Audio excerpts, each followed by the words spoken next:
ওয়াজ মাহফিলে আসি আমরা অনুদান দিয়ে সার্বিক সহযোগিতা করে এখানে এসে দাঁড়াই। আর অনেক সবার কথা বলছি না, অনেক বক্তা আছে অর্থের বিনিময়ে এখানে আছে। বিচার করতে হবে। একজন সমাজবাসী, সমাজপতি, সমাজের যে কমিটি, সে যতটুকু এই সমাজের কল্যাণের কাজ করতে পারবে একজন ইমাম কিন্তু পারে না। সে তো ইমামের দায়িত্ব নিয়ে বসে আছে।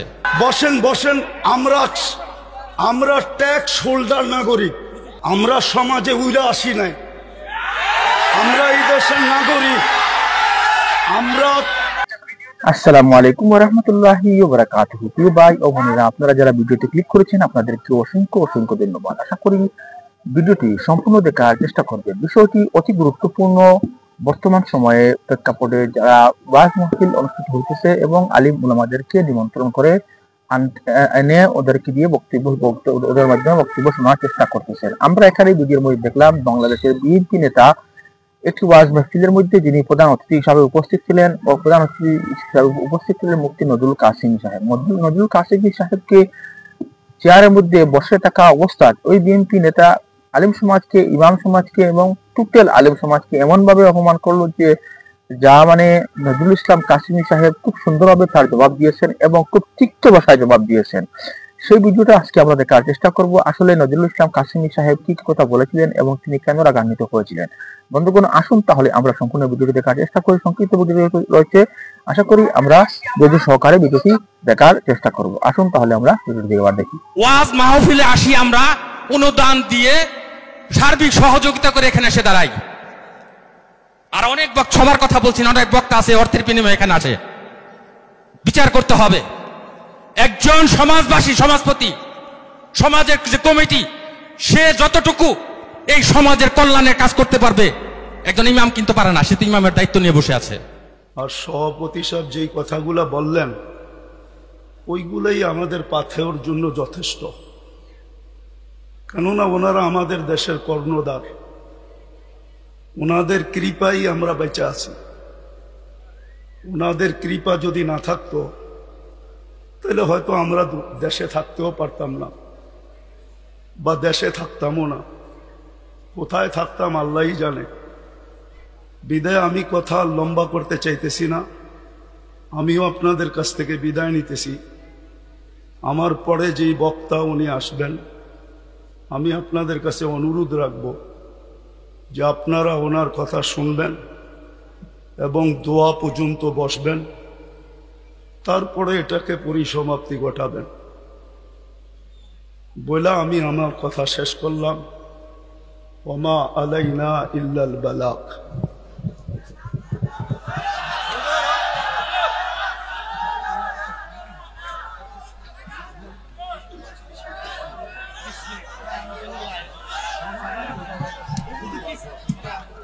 সময় নাই আমার কাছে, আপনি বসেন, আমার কাছে সময় নাই।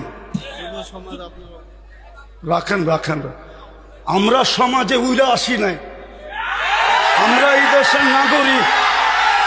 আমরা বসেন, আমরা ট্যাক্স হোল্ডার নাগরিক। ট্যাক্স দেই আমরা, আমরা ট্যাক্স ছাড়া এই দেশে থাকি না। আপনারা বসেন। আমাদের দেশের কালচার এটা হয়ে গেছে। সবাই হুজুরদের কথা বলে কিন্তু হুজুরদেরকে আন্ডার এস্টিমেট করে। আমি পায়ে হাত দিয়ে বলবো, আমাকে কেউ আন্ডার এস্টিমেট করেন না। আপনারা আমাকে চিনেন না, আমার পরিচয় জানেন না। আপনারা বসেন, আমার পরিচয় আপনারা জানেন না। আপনারা আমাকে আন্ডার এস্টিমেট করেন না। আমরা সর্ব ওয়াজ মাহফিলে এটা ভুগতেছি আজকে 16 বছর ধরে না। আমরা জন্ম থেকে জ্বলছি, যেটা বাংলাদেশের প্রবাদ বাক্য, আমরা জন্ম থেকে জ্বলছি। জন্ম থেকেই জ্বলা। আর কতদিন?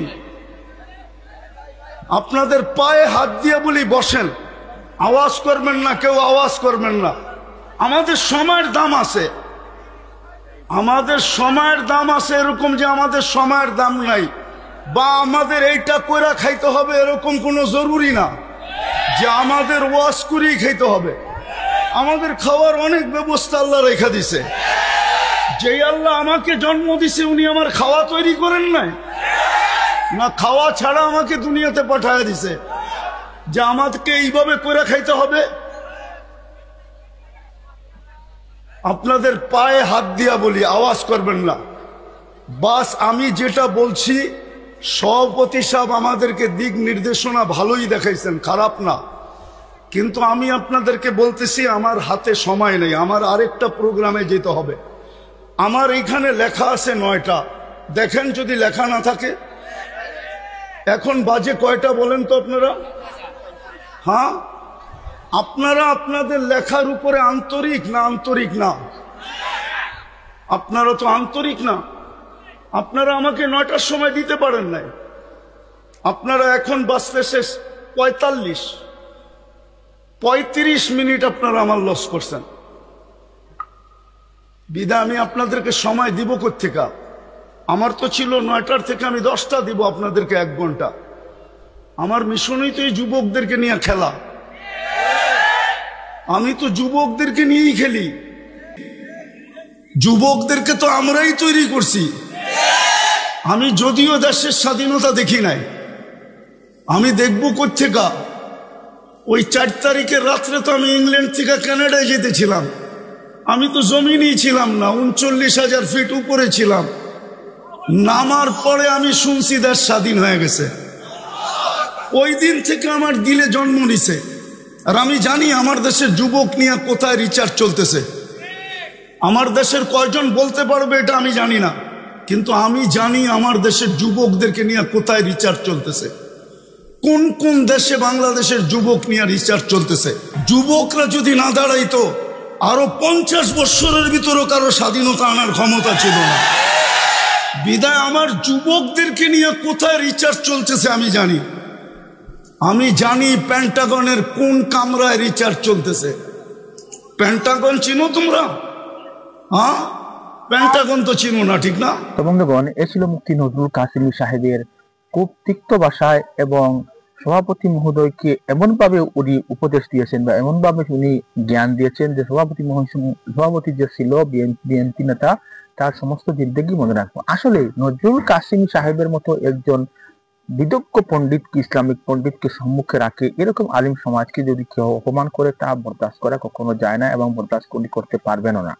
নজরুল কাসেমী সাহেবকে নিশ্চয় ওই যে পলিটিশিয়ান তেমন নিশ্চয় অবশ্যই চিনে না বা জানে না নজরুল কাসেমী সাহেব কত বড় মাপের একজন আলিম। ওনাকে সম্মুখে রেখে আলিম সমাজকে সে অপমান করবে এবং নজরুল কাসেমী সাহেব চুপ করে বসে থাকবে, তা কখনো হয় না। বন্ধুগণ, এই বিএনপি নেতা বা এরকমের আরো অনেক ওয়াজ মাহফিলের মধ্যে আমরা দেখতে পাই যে সভাপতি বা গ্রামের মাতব্বর বা মোড়ওয়াল এরকম এসে ওয়াজ মাহফিলের মধ্যে আলিম উলামাদেরকে অপমান করে থাকে। এরকম আলিম উলামাদের করে থাকার উলামাদের অপমান করে থাকার যে প্রবণতা দেখা দিয়েছে, তা সত্যিকারে অত্যন্ত দুঃখজনক এবং ইসলাম এবং মুসলমানদের জন্য অত্যন্ত ক্ষতিকারক। বন্ধুগণ, এই বিষয়ের উপর আপনাদের মন্তব্য কি, তা ভিডিওর কমেন্টে এসে অবশ্যই জানাবেন এবং এই বিএনপি নেতাকে আপনারা কি উপদেশ দিবেন তা ভিডিওর কমেন্টে এসে জানানোর চেষ্টা করবেন এবং ভিডিওটি এত শেয়ার করবেন যাতে সবাই দেখতে পারে যে নজরুল কাসেমী সাহেব কিরকম এই বিএনপি নেতাকে শিক্ষা দিয়েছিলেন। সেখানে যদি নতুন এসে থাকেন অনুগ্রহ করে চ্যানেলটা সাবস্ক্রাইব করে আমাদের সঙ্গে থাকবেন এবং আপনাদের বন্ধু বান্ধবকে ভিডিওটি শেয়ার করে যদি কাজ সুযোগ করে দিবেন। আসসালামু আলাইকুম ওয়া রাহমাতুল্লাহি ওয়া বারাকাতুহু।